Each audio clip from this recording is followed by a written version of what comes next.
The invitation arrives on the worst night of your life. That's the rule. Nobody knows who makes the rule.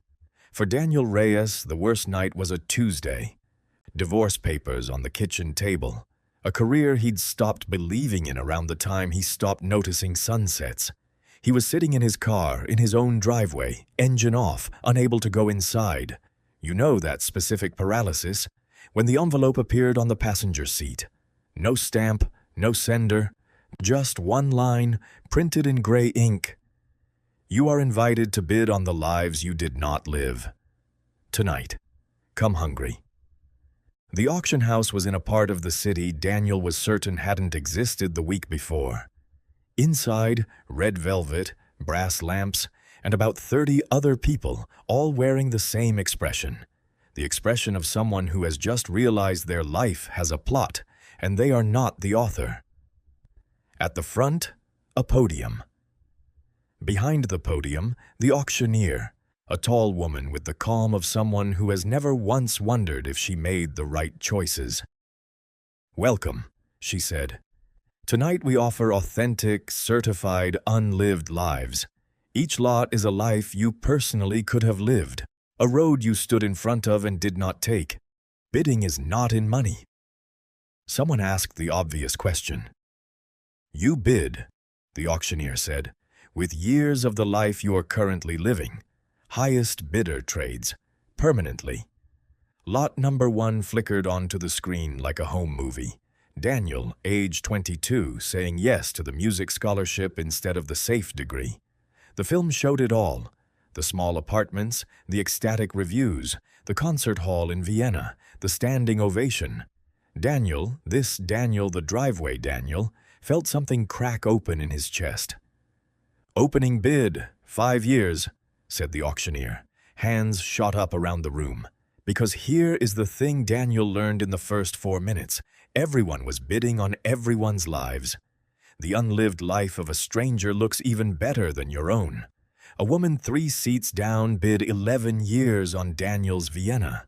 11 years of her actual breathing life, her children's birthdays, her ordinary mornings, for a stranger's applause. She won it. She walked to the front. She signed. And Daniel watched her face at the exact moment of the trade. And this is the detail he would never forget. Her face didn't change into joy. It changed into the next wanting. Before she'd even finished signing, her eyes had drifted back to the screen, to lot number 2, lot 2, lot 5, lot 12. The life where you stayed with her, the life where you left him, the life where you took the job in Tokyo, wrote the book, kept the friend, forgave the father. Each one filmed beautifully. And Daniel started noticing this around lot 9, filmed selectively. Because Vienna showed the ovation. It did not show the tendinitis, the loneliness of hotel rooms, the marriage that fell apart in a different language. The Tokyo life showed the skyline. It did not show the Tuesday nights. Every unlived life was a trailer, and nobody in that room had ever been disappointed by a trailer, only by films.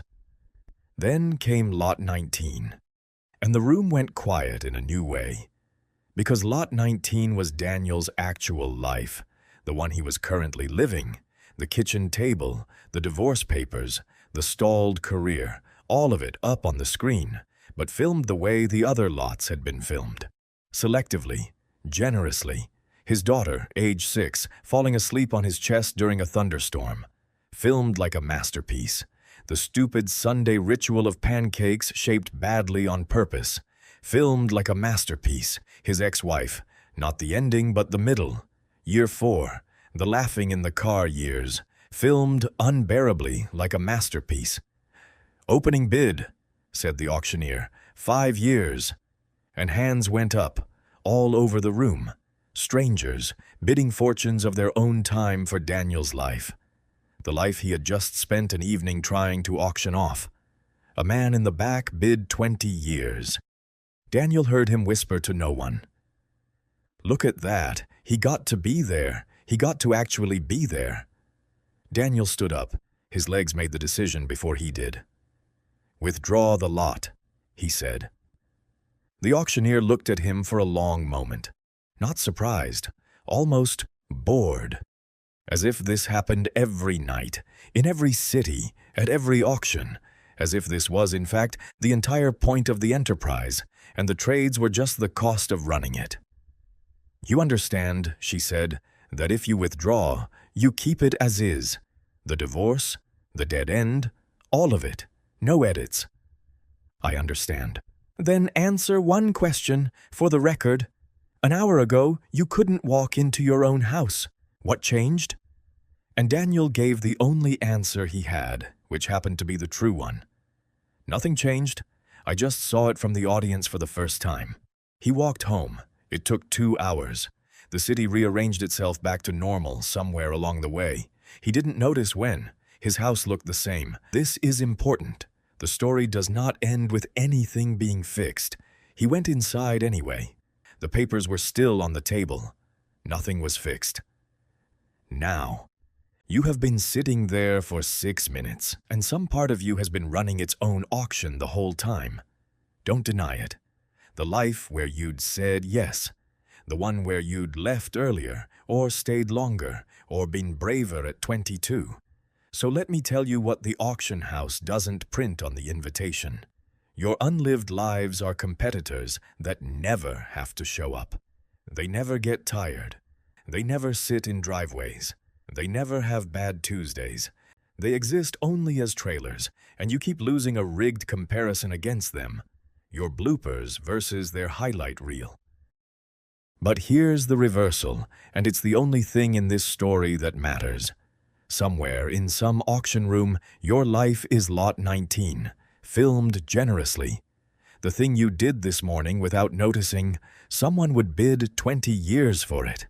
Not because your life is secretly wonderful, but because it has the one feature no unlived life can offer. It's actual. It has weight. It can be touched, ruined, repaired, continued. An unlived life can only be envied. It can't be lived. That's the fine print. That was always the fine print. The philosophers have a cold way of saying this. Regret is imagination pointed backward. But Daniel's version is better, I think. He wrote it on a sticky note that's still on his fridge, next to badly shaped pancake recipes. "Stop bidding. You're the lot." So tonight, before you close this tab and go back to wishing you were somewhere else, look around. Someone, somewhere, would trade 20 years just to stand where you're standing.